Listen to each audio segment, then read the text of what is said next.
महाराज जी के चरणों में कोटि कोटि प्रणाम। महाराज जी एक दोहा पढ़ने के बाद हृदय स्वीकार नहीं कर पा रहा कि ढोल गंवार शूद्र पशु नारी सकल ताड़ना के अधिकारी।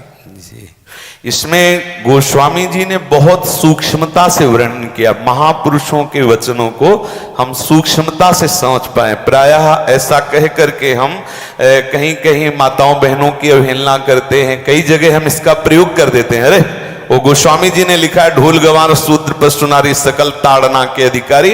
अब इसकी व्याख्या सूक्ष्मता से सुने और विचार पूर्वक। शास्त्रीय प्रमाण के अनुसार ढोल है ना, ढोल को ताड़ना चाहिए। ताड़ना मतलब उसको ठपाक चाहिए और बेताल नहीं। शास्त्र सिद्धांत के अनुसार, संगीत शास्त्र के अनुसार तभी वो राग प्रकट कर पाएगा, तभी वो बजेगा। ढोल को हाथ जोड़ के बोलो कि साहब आप बज जाएं, नहीं बजे, उसको ताड़ना चाहिए। अब ताड़ना शब्द चारों में एक जैसा नहीं लगेगा।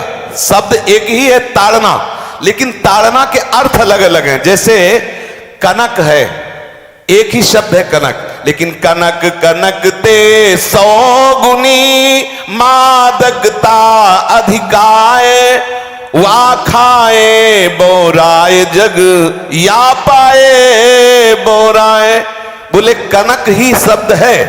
जैसे ताड़ना शब्द का हम प्रयोग केवल वही समझे कि ताड़ना देना ही नहीं, उसका अर्थ अलग अलग है। जैसे कनक शब्द है, कनक को सोना भी कहते हैं और कनक को धतूरा भी कहते हैं।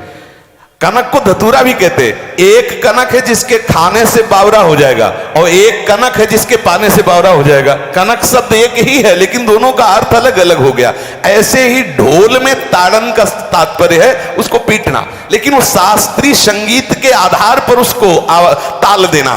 ताल देने से ही वो राग प्रकट करता है, आनंद की उमगन करता है, ना कि प्रार्थना करने से। समझ रहे हैं? अच्छा, गंवार, गंवार कहते हैं विवेकहीन पुरुष को। विवेकहीन पुरुष को कोई कार्य दे दो और उस पर दृष्टि न रखो तो कार्य नष्ट हो जाएगा। वहां ताड़ने का तात्पर्य उसको पीटना नहीं है। उस अविवेकी गंवार पर दृष्टि रखो। जो आपने कार्य सौंपा है, जो भी कार्य उसका है, उस अविवेकी पर दृष्टि रखना ताड़ना हुआ। उस पर दृष्टि रखो, क्योंकि वो अविवेकी है, गंवार है, वो कार्य प्रणाली ठीक जानता नहीं। आप जहां त्रुटि होता संभाल लेना तो वो संभल जाए, क्योंकि वो गंवार है। और शूद्र, शूद्र का तात्पर्य होता है शूद्र। वैसे जो वर्ण व्यवस्था में शूद्र का प्रादुर्भाव सबसे श्रेष्ठ जगह से प्रादुर्भाव है। वर्णन आता है ब्राह्मणोष मुखमाशीत बाहु राजन्य कृतः उरुददस जद्वैश्या पदभ्याग्यं शूद्रो जायत। भगवान के श्री चरणों की ही वंदना होती है। प्रायः आपने देखा सबके श्री चरणों की, और शूद्रों का प्रादुर्भाव श्री चरणों से हुआ है। कोई ऐसा न समझे कि शूद्र का मतलब निकृष्ट होता है। यहां शूद्र का तात्पर्य जब से किसी से कहते हैं कि शूद्रवत आचरण करता है, मतलब शास्त्र विरुद्ध, सदाचार के विरुद्ध आचरण करना शूद्रवत आचरण की तरफ संबोधन किया जाता है। यहां कहा गया कि शास्त्र की सम्मति, शास्त्र के शासन के अनुसार आचरण हो, सदाचार परायण हो। शास्त्र जिसके लिए जो विधान करता है, शास्त्र शासन स्वीकार करना, यहां शूद्र के ताड़न की बात कही गई। यहां शूद्र ताड़न का तात्पर्य डंडे से प्रहार करना नहीं, समझना।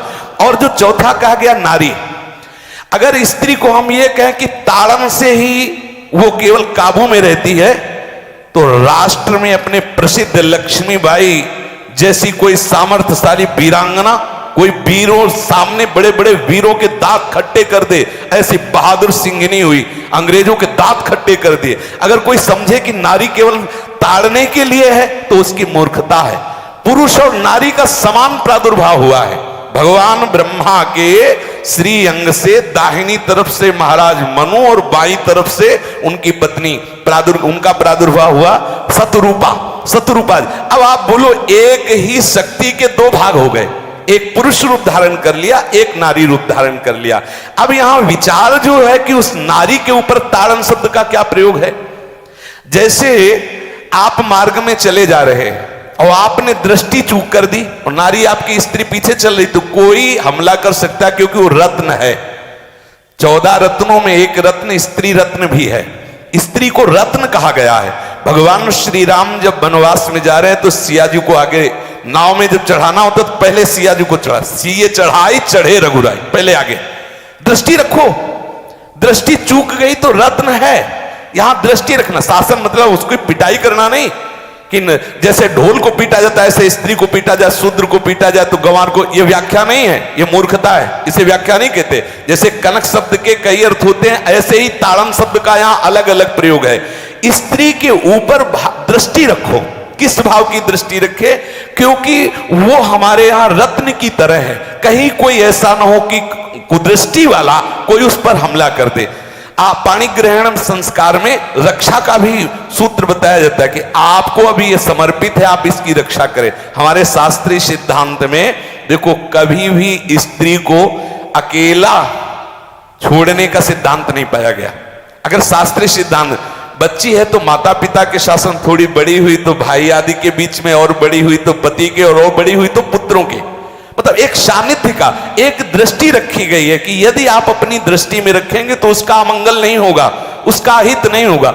ये जो जैसे मानो कोई सी स्त्री को अकेला कोई पा गया और कुमार्गगामी वृत्ति वाला हुआ, तो आज जो घटनाएं सुनने को मिलती हैं, अगर हमारी दृष्टि हो उस पर तो ऐसा नहीं हो सकता। और दूसरी बात यह है कि स्त्री को बुद्धि स्वरूपा भी माना गया। भगवान से भीष्म जी कहते हैं, मैंने अपनी कुंवारी कन्या बुद्धि को, हमारी कुंवारी कन्या है बुद्धि, सदैव सुरक्षित रखा है, आज आपके चरणों में समर्पित करते हैं। तो शास्त्र शासन के द्वारा बुद्धि को सदैव अपने अधीन रखो, कहीं बुद्धि कुमार्गगामी ना हो जाए। यहां स्त्री के ताड़न का केवल एक सूत्र है कि आप उस पर दृष्टि बनाए रखें, कहीं स्त्री रत्न कहीं अपवित्र ना हो जाए, कहीं दूसरे का किसी तरह से कुमार्गगामी लोगों का ऐसा कोई बर्ताव ना हो जाए, इसलिए सावधान। वहां उसको पीटने का शब्द नहीं है कि ढोल गवार शूद्र पशु नारी सकल ताड़ना के अधिकारी। ताड़ना का तात्पर्य वहां पीटना नहीं तो विद्वता में देखो तो एक से एक, साधुता में देखो तो एक से एक, वीरांगना देखो एक से एक, ऐसा नहीं कह सकते, क्योंकि जो सामर्थ्य पुरुष में वही सामर्थ्य भगवान ने स्त्री में भी दी,